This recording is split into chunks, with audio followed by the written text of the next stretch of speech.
గోవును పూజిస్తే కోటి మంది దేవతలకు పూజలు చేసినట్లేనని చెప్తారు. అయితే ఆవుల్ని గోశాలకు తరలించిన తర్వాత వాటి ఆలనా పాలనా గురించి పట్టించుకోవాల్సిన జంతుహింస నివారణ సంఘం నిర్లక్ష్యంగా వ్యవహరిస్తోంది.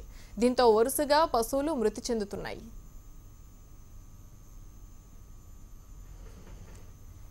ఇది కాకినాడలోని జంతుహింస నివారణ సంఘం. దీన్ని 1906లో పిఠాపురం మహారాజు ఏర్పాటు చేస్తూ భూమిని కూడా దానం చేశారు. ఇందులో 250 పశువులకు సరిపోయే విధంగా ఏర్పాట్లు చేశారు. అప్పటి నుంచి పశువుల్ని కాపాడుతూ వస్తోంది జంతుహింస నివారణ సంఘం. అయితే ఇటీవల కాలంలో పోలీసులు ఎక్కడ ఆవుల్ని పట్టుకున్నా వాటిని ఇక్కడికే తరలిస్తున్నారు. దీంతో జంతుహింస నివారణ సంస్థలో కెపాసిటీకి మించి పశువులు ఉంటున్నాయి. పశువుల సంఖ్య ఎక్కువ కావడంతో వాటికి గడ్డి, దాణా, నీళ్లు అందించడంలో సంస్థ ప్రతినిధులు విఫలమవుతున్నారని విమర్శిస్తున్నారు.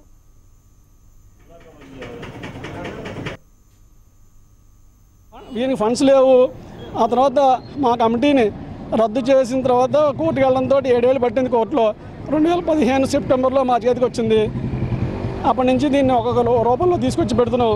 ఈ లోపల కెపాసిటీ లేదని చెప్పినా సరే హైవే మీద పిఠాపురం అక్కడ పోలీసు వాళ్ళు లారీలు పట్టుకుని క్యాటిల్ లారీస్ పట్టుకుని ఇక్కడ డంప్ చేయడం జరుగుతుంది. అది రిజెక్ట్ చేసినా సరే మళ్ళీ ఇక్కడ పెట్టిన షెల్టర్ మేనేజర్ ఒక ఆయన్ని పెట్టిన ఆయన్ని తీసేసినా సరే ఆయన కోఆర్డినేట్ చేస్తూ కొంతమంది. ఇదే అంశంపై మనతో మాట్లాడడానికి జంతుహింస నివారణ సంఘం కార్యదర్శి ప్రసాద్ గారు ఫోన్ లైన్ సిద్ధంగా ఉన్నారు. ప్రసాద్ గారు చెప్పండి, ఆవులు చనిపోతున్నాయి, రీజన్స్ ఏంటి? మీ వాయిస్ అందిస్తుంది. అంటే యాక్చువల్గా మా దగ్గర మంచివి పోషించుకోవడానికి వీలుపడినవి, పాలు ఇవ్వడానికి, పాడికి పరిశ్రమకి ఉపయోగపడేటువంటి యానిమల్స్ రావండి. మా దగ్గరకు వచ్చేటువంటి యానిమల్స్ అన్ని కూడా పోలీసు వారు తీసుకొస్తారు. NH5 రోడ్లో అనాథరైజ్డ్ స్లాటర్ హౌసెస్ కి తరలించేటువంటి లారీస్ ని క్యాచ్ చేసి ఆపేసి ఆ యానిమల్స్ మా దగ్గర పంపించి FIR కోర్టుకి సబ్మిట్ చేస్తారు. మళ్ళీ మెజిస్ట్రేట్ ఫైనల్ రిజల్ట్స్ ఇచ్చే వరకు కూడా ఆ యానిమల్స్ మా దగ్గరే ఉంటాయి. ఒకసారి స్లాటర్ కంటూ లారీ ఎక్కేటువంటి యానిమల్ ఏది కూడా సరైనటువంటి పొజిషన్ లో ఉండదు మేడం. వాళ్ళు తీసుకొచ్చి మా దగ్గర దింపుతున్నప్పుడే 4-5 యానిమల్స్ చనిపోతాయి, అందులో చనిపోయి ఉంటాయి. అది రిటర్న్ చేసేస్తాం. వాళ్ళు లేయర్ మీద లేయర్ వేసి ఒక యానిమల్ మీద ఇంకో యానిమల్ ఎక్కించడం, ఒక దాని కొమ్ములు మరొక కట్టులో గుచ్చుకుపోవడం, ఇటువంటి తర్వాత లారీకి పైకి లాగేటప్పుడు ర్యాంప్ సిస్టమ్ వాడకుండా తోకలు పట్టుకొని కొమ్ములు పట్టుకుని పైకి లాగేయడం, అలాగే అక్కడి నుంచి పైకి కిందకు తోసేయడం, ఆ నడువు విరిగినా కాలి విరిగినా వాళ్ళు పట్టించుకోవడం ఇత్యాదులన్నింటితో కూడినటువంటి యానిమల్స్ మా SPCAకి వస్తాయండి. అది మేము మళ్ళీ మెజిస్ట్రేట్ యొక్క రిపోర్ట్ వచ్చే వరకు కూడా, ఫైనల్ ఆర్డర్ వచ్చే వరకు మేమే దాన్ని ఫీడ్ చేస్తాం.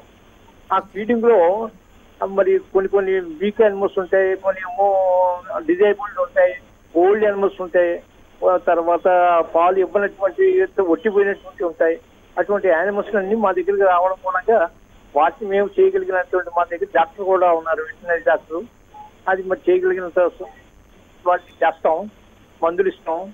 అయినప్పటికీ కూడా మరి దాని యొక్క లైఫ్ అయిపోతే మనం చేయలేని పరిస్థితి ఏర్పడుతుంది.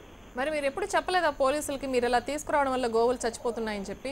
చెప్పామండి, 4 నెలల కిందటే చెప్పాం. SP గారికి 3 లెటర్స్ పెట్టాం, కలెక్టర్ గారికి కూడా లెటర్ పెట్టాం. మేము భరించలేకపోతున్నాం, ఈ యానిమల్స్ మేము ఇంకా ఫీడ్ చేయలేము, మాకు పంపించొద్దు, మా వల్ల కాదు, మా లిమిట్ దాటిపోతుంది, మా ఎగ్జిస్టెన్స్ ల్యాండ్ కి కూడా మించిపోయి మాకు 600-500 చిలుపు తీసుకొచ్చి పడేశారు. ప్రస్తుతం మా దగ్గర 480 యానిమల్స్ ఉన్నాయి. ఇది మా వల్ల కాదని SP గారు కూడా పెద్దలకి కలిసి 4వ ఉత్తరం ఇచ్చిన తర్వాత అప్పుడు వాళ్ళందరికీ ఇన్స్ట్రక్షన్స్ ఇచ్చి ఇంకెప్పుడు SPCలోకి తీసుకురాగల యానిమల్స్ నాకు చెప్పడం మూలంగా 3 నెలలు పెట్టి ఆగిపోయింది. ఉండండి, మనం మాట్లాడదాం, ఈ టాపిక్ మీద కంటిన్యూ చేద్దాం. అయితే ఇదే అంశం మీద మనతో మాట్లాడడానికి తూర్పుగోదావరి బీజేపీ అధ్యక్షుడు పాలకొండయ్య గారు ఫోన్ లైన్ లో సిద్ధంగా ఉన్నారు. పాలకొండయ్య గారు చెప్పండి మేడం. మీరు చూస్తున్నారు ఇష్యూ కాకినాడలో ప్రస్తుతం గోవుల సంరక్షణ బాధ్యత తీసుకున్న ప్రాంతంలోనే గోవులు చచ్చిపోతున్నాయి. సో దీన్ని మీరు ఎలా చూస్తున్నారు? ఇది చాలా బాధాకరమైన విషయం అమ్మా. ఓకే, ఇవాళ తూర్పుగోదావరి జిల్లా కాకినాడ కేంద్రంగా SPCA అనేటటువంటి సంస్థ చాలా మంచి సంస్థగా ప్రారంభమైంది. దాన్ని ప్రభుత్వం కొన్ని రోజుల పాటు డైరెక్ట్ గా మేనేజ్మెంట్ చేయగలిగింది. తర్వాత దీని ఒక సంస్థకు అప్పచెప్పడం జరిగింది. ఏదైతే ఆవు సంతతి అనేటటువంటిది ఒక పవిత్రమైనటువంటి వ్యవస్థ. ఆవుని మనం తల్లిగా పూజించేటటువంటి గౌరవమైనటువంటి ధర్మం మన ధర్మం. అవును. ఈ ధర్మంలో ప్రభుత్వం వారు కలెక్టర్ గారు తీసుకోవాల్సిన నిర్ణయం కానీ ఆర్డీఓ గారు తీసుకోవాల్సిన నిర్ణయం కానీ ఇది మాకు సంబంధం లేదని చెప్పి పట్టించుకోకుండా వదిలేయడం చాలా బాధాకరమైన విషయం. కానీ మాలకొండయ్య గారు మనతో ఇందాక జంతు హింస నివారణ సంఘం కార్యదర్శి ప్రసాద్ గారు మాట్లాడారు. ఇప్పుడు ఆయన లైన్ లోనే ఉన్నారు, మీరు మాట్లాడొచ్చు కావాలంటే. జంతువుల్ని తీసుకొచ్చేటప్పుడు పోలీసులు ఒకదాని మీద ఒకటిని కుక్కేసి అసలు భయంకరంగా తీసుకొస్తున్నారు, అందుకే అవి చచ్చిపోతున్నాయని చెప్పి ఆయన చెప్తున్నారు. అంటే సరైన చెప్పండి, అది కరెక్ట్ కాదండి. మరి మాట్లాడండి ఆయనతో. ప్రసాద్ గారు మీకు వినిపిస్తుందా మాలకొండయ్య గారు వాయిస్? వినపడుతుంది. చెప్పండి, మీ వర్షన్ ఏంటో చెప్పండి, ఆయన వింటారు. మాలకొండయ్య గారు ఆ విషయంలో కాస్త మీరు ఆలోచించాలి. ఒక్కసారి నేను చెప్పేది వినండి. ఏది పోలీస్ స్టేషన్ కానీ వెళ్ళి మీరు ఎస్ఐ మీద కాన్ఫ్లిక్ట్ చేయండి, అన్నవరం కానీ గుడి కానీ పెట్టిపాడు కానీ గొల్లపూడి కానీ ఎక్కడైనా సరే వాళ్ళు తీసుకొచ్చేటప్పుడు వాళ్ళు పంపించినటువంటి యానిమల్ లోనే 4-5 యానిమల్స్ చచ్చిపోయి ఉంటాయి. ఆ 4-5 తోళ్ళని తిరిగి వెనక్కి తీసుకుపోతారు లారీని. ఇది 100%. ప్రసాద్ గారు ఒకసారి మీరు వినాలి, చెప్పండి. ఎట్టి పరిస్థితుల్లో ఈ వెహికల్ మీద తీసుకొచ్చేది పోలీసు వారు కాదు, చనిపోవడానికి కారణం పోలీసు వారు కాదు. అక్రమ రవాణా అనే పేరుతోటి కబైలాలకు తరలిస్తున్నటువంటి మాఫియా ఉంది. ఆవులను కబైలాలకు తరలిస్తున్నట్టు మాఫియా. అవునండి, అది ఒకసారి ప్రసాద్ గారు ఒకసారి ఈ మాఫియాకి సపోర్ట్ చేస్తున్నది ఎవరు? అలా కదా సార్, మీరు కాదు అంటే కాదు, ఎఫ్ఐఆర్లు మా దగ్గర ఉంటాయి. ప్రసాద్ గారు మాలకొండయ్య గారు, మీ ప్రసాద్ గారి వర్షన్ వచ్చేసి ఈ అక్రమంగా తరలిస్తున్న ఆవుల్ని తీసుకొచ్చి పశువులు యథావిధిగా అక్కడి నుంచి అలాగే తీసుకొచ్చి ఇక్కడికి తీసుకొస్తున్నాయి. ఆ తరలించే క్రమంలో గోవులు హింసకు గురై చచ్చిపోవడం జరుగుతోంది, అది వాస్తవమే. అది పోలీసులు తప్పని చెప్పలేం మనం, అది యాస్టిస్ గా తీసుకొచ్చేస్తున్నారు. కానీ సొల్యూషన్ ఏంటి అనేది మాలకొండయ్య గారు మీరు చెప్పండి. సొల్యూషన్ ఏంటి, ఎలా అంటే ఏదైనా సరే పశువులు చచ్చిపోకూడదు అంతే. మేడం గారు, ప్రసాద్ గారు చెప్పిన దాంట్లో కొంతవరకు వాస్తవం ఉంది. మనకు ఒక చట్టం ఉంది, జంతు హింస నివారణ చట్టం ఉంది. ఆ చట్టాన్ని పూర్తిగా పక్కన పెట్టేసి ఇవాళ ఏదైనా హైవే మీద నుంచి కత్తిపూడి దగ్గర నుంచి రోజుకి 10-20 లారీలు ఆవులను తప్పిస్తున్నారు. దీని మీద చాలా మంది హిందువులు కానీ హిందూ ధర్మానికి సంబంధించిన వ్యక్తులు కానీ లారీలు ఆపినప్పుడు పోలీసు వారు ఏమైనా కేసు ఫైల్ చేయాలంటే ఇది కబేలాకి వెళ్తుందని ఫైల్ చేయాలి. వాళ్ళు కబేలాకి వెళ్తుందని కాకుండా అక్రమ రవాణాని పోలీసులు ఫైల్ చేస్తున్నారు. ఇది టెంపరీగా ఏదో గోశాలకు తరలించిన తర్వాత మరుసటి రోజు కోర్టుకు వెళ్ళి బెయిల్ పెట్టి తీసుకొస్తున్నారు. ఇవన్నీ రిలీజ్ అయిందని చెప్పి మళ్ళీ లారీల మీద అదే కబేలాకి వెళ్తున్నాయి గోశాల నుంచి.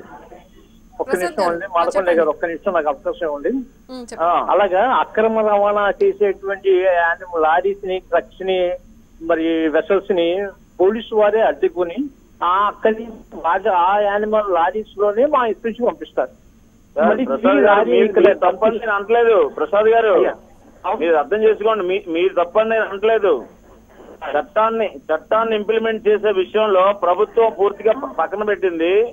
అవును, దానికి సంబంధించినటువంటి ఎవరైతే ఆవు సంతతికి సంబంధించినటువంటి కబేలాకి తరలిస్తున్నటువంటి ఒక మాఫియా ఏదైతే ఉందో సార్, దాన్ని ప్రోత్సహించే విధంగా మన వాళ్ళు కొంతమంది సపోర్ట్ చేస్తున్నారు. అవును, ఇప్పుడు ఏమైనా కాకినాడ ఎస్పీసీఏ ఉంది. ప్రసాద్ గారు, మాలకొండయ్య గారు, మనకు టైం చాలా తక్కువ ఉంది. ఒక విషయం క్లియర్ గా ఉందాం, ఎందుకంటే ఏదేమైనా తప్పు ఎవరిదైనా పశువులు మాత్రం చచ్చిపోతున్నాయి, అమాయకమైన పశువులు చచ్చిపోతున్నాయి. సో ఇది ఖచ్చితంగా మీ చేతుల్లోనే ఉంటుంది.